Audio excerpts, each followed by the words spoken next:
Comment bosser et avoir une vie privée en même temps? Est-ce que c'est possible? Est-ce que c'est un mythe?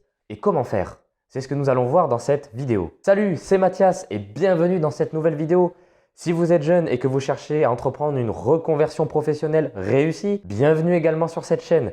Pensez à vous abonner et à cliquer sur la petite chaîne pour ne rien louper. Comment trouver le juste équilibre? Comment avoir une vie professionnelle et une vie personnelle équilibrée?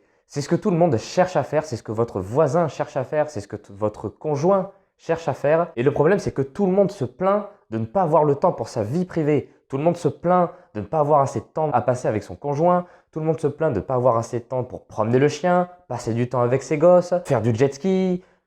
Enfin, tout le monde se plaint d'avoir un travail trop intrusif dans sa vie personnelle. Et en fait, le principal problème avec cette notion d'équilibre, c'est que ce concept est en soi un concept flou, un concept abstrait. Qu'est-ce que c'est l'équilibre? En réalité, l'équilibre, ce serait plutôt une sensation de bien-être, d'harmonie, de sensation où on serait dans une positive attitude et dans un bonheur constant.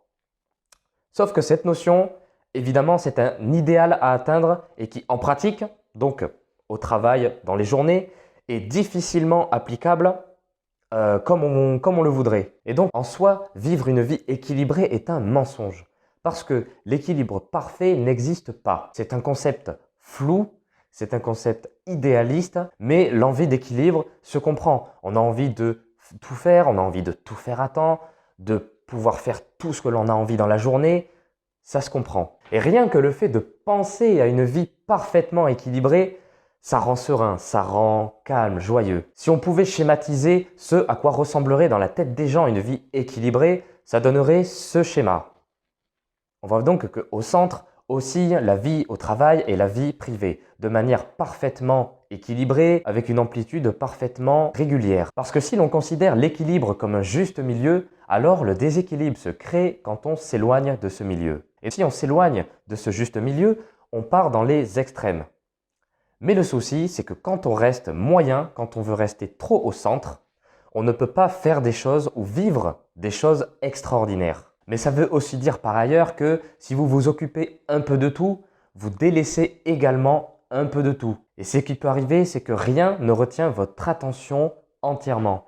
Donc, si vous essayez de vivre une vie parfaitement alignée au centre, au juste milieu, ça veut dire que vous faites toutes les choses avec un peu d'attention en essayant de faire tout dans la journée. Et donc, l'attention accordée à votre conjoint, par exemple, le matin, vous n'accordez pas assez de temps parce que juste après, il faut aller faire votre footing 10 minutes. Après, il faut aller manger une bonne glace. Enfin, ça veut dire que à vouloir tout faire, la qualité du moment présent s'en trouve délaissée et ternie. Vous l'aurez compris, s'il ne faut pas chercher cet équilibre, c'est parce que la magie n'intervient pas quand on est dans le juste moyen.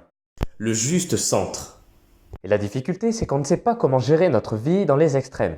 Si on travaille trop longtemps, on trouve qu'on n'a pas assez de temps dans notre vie privée. Et pareil, dans la vie privée, si on a trop d'obligations, on trouvera qu'on n'a pas assez de temps pour tout dans la vie. Et donc, tout comme jouer le milieu, jouer les extrêmes vous épuise à coup sûr.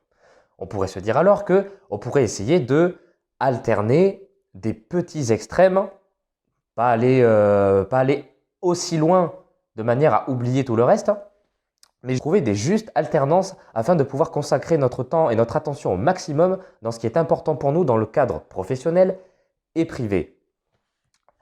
Il y a des gens qui pensent qu'ils peuvent pendant une longue période se consacrer à leur travail et qui pourront après rattraper le temps perdu avec leur famille plus tard quand les priorités seront faites, quand l'urgence sera traitée, quand par exemple pour les entrepreneurs, ils auront monté leur boîte d'ici 2 ans, quoi.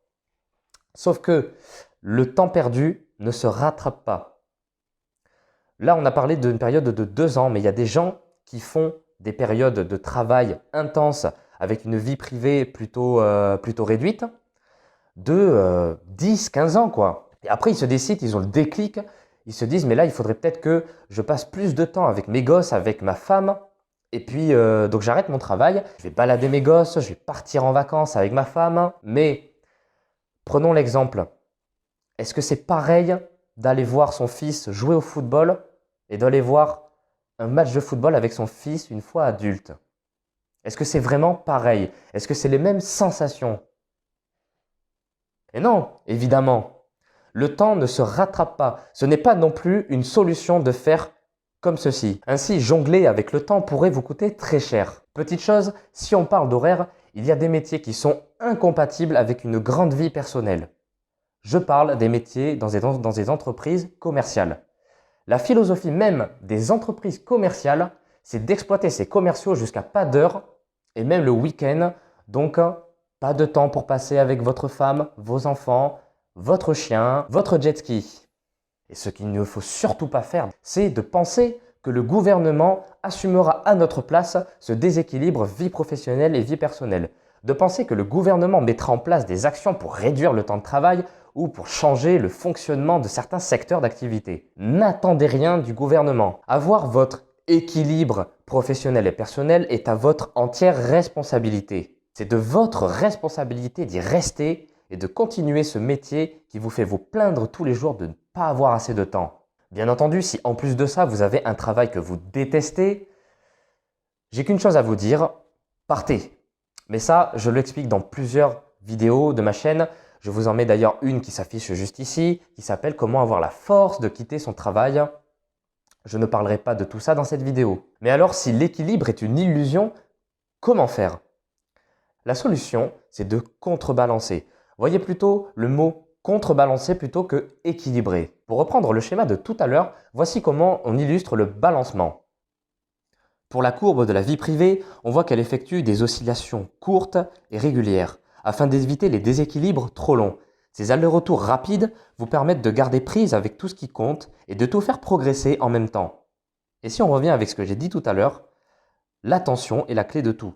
Vous devez donc prêter une attention maximale quand vous consacrez du temps à votre conjoint, à vos enfants, à toute tâche de votre vie privée que vous jugez importante. Il est exclu de négliger dans la vie privée des aspects trop longtemps. Donc votre vie privée exige des mouvements de balancier courts et rapides afin de pouvoir consacrer du temps à tout ce qui est important sans pouvoir les délaisser trop longtemps. Pour ce qui est de la courbe de votre vie professionnelle, acceptez l'idée que les résultats extraordinaires que vous recherchez vous forceront à rester dans le déséquilibre pour de longues périodes. Enfin, quand je dis longue période, je ne parle évidemment pas des périodes que j'ai mentionnées tout à l'heure, à savoir passer 15 ans dans la création d'une boîte et délaisser totalement sa famille. Mais par exemple, si vous êtes entrepreneur, vous pouvez par exemple passer 2-3 semaines très intensément dans votre travail et puis après lâcher le rythme afin de pouvoir profiter un peu plus de votre vie privée tout en ayant pris assez suffisamment de temps pour votre projet et vous concentrer au maximum avec ce qui est important pour votre projet entrepreneurial. Mais si vous êtes salarié, vous ne pouvez pas choisir vos horaires. Donc au lieu de vous expliquer, je voudrais vous montrer un exemple de ce que je ferai dans ma prochaine et future vie de salarié. Ce que je ferai pour apprécier un certain équilibre. Donc je prendrai mon petit déjeuner à 6 heures. Je commencerai à bosser sur mon projet de coaching en ligne en écrivant des vidéos, en écrivant des publications pour Instagram, sans les publier, juste les créer. J'irai ensuite travailler à 8 heures, donc jusqu'à 14h30. À 14h30, je rentre chez moi. Je passe ainsi du temps avec ma famille, puisque actuellement je vis avec mes parents. Je retourne au travail, je pars de chez moi pour retourner au travail à 15h30 et je rentre chez moi une seconde fois à 17h30. À ce moment-là, je publierai mes posts Instagram. Je consacrerai ensuite du temps pour envoyer des SMS à mes potes. Je lirai un livre et ensuite j'irai dormir. Bon, je n'ai pas parlé de toutes les tâches du style manger, se doucher, mais voilà, c'est des tâches quotidiennes, ça ne fait pas partie de la vie personnelle active. Ceci est ma conception de mon équilibre. Donc, ce n'est pas une vérité absolue, ce n'est pas parce que vous ferez la même chose que vous serez plus heureux. Si la plupart des gens se plaignent, c'est parce que leur journée idéale, en fait, elle se base sur ça. Bien dormir, faire l'amour, prendre le petit déjeuner, promener le chien, partir au travail, travailler pendant 3 heures, faire une pause pour aller faire du jet ski pendant 2 heures, retravailler pendant 3 heures, rentrer chez soi et jouer aux jeux vidéo, préparer un délicieux repas, faire l'amour, regarder une série ou un film et ensuite repartir pour une bonne nuit de sommeil. On se rend bien compte que cet équilibre, à part si vous avez des business, un empire qui tourne en automatique, est impossible à avoir. Donc, il faut en quelque sorte être réaliste. Et là, ce que je voulais dire, c'est que il ne faut pas voir l'équilibre sur une journée. Parce que beaucoup de gens parlent de journée équilibrée. J'ai envie d'avoir une journée équilibrée. Mais on ne peut pas tout faire en une journée. C'est pour ça qu'il faudrait rallonger le temps où on apprécierait cet équilibre. Par exemple, le rallonger pas trop, le rallonger sur un mois. Et à la fin de ce mois, on ferait le bilan de qu'est-ce qu'on a pu faire, est-ce qu'on a pu aller voir notre tante, est-ce qu'on a pu passer assez de temps avec nos enfants, est-ce qu'on a pu partir en week-end à Madagascar, est-ce qu'on a pu, je sais pas, regarder la série qu'on a envie de regarder, mais plutôt évaluer cette appréciation sur un mois plutôt que sur une journée. Et pour rester dans cette notion de réalisme, il faut savoir que parfois changer des petites choses permet d'apprécier la vie, d'être heureux. Trouver le juste équilibre, c'est pas faire un changement colossal dans votre vie. Ça peut être parfois apprécier des petits moments, d'apprécier des petites choses. Donc si je devais récapituler tout ce que je viens de dire dans la vidéo, je dirais pensez à 2 seaux en équilibre.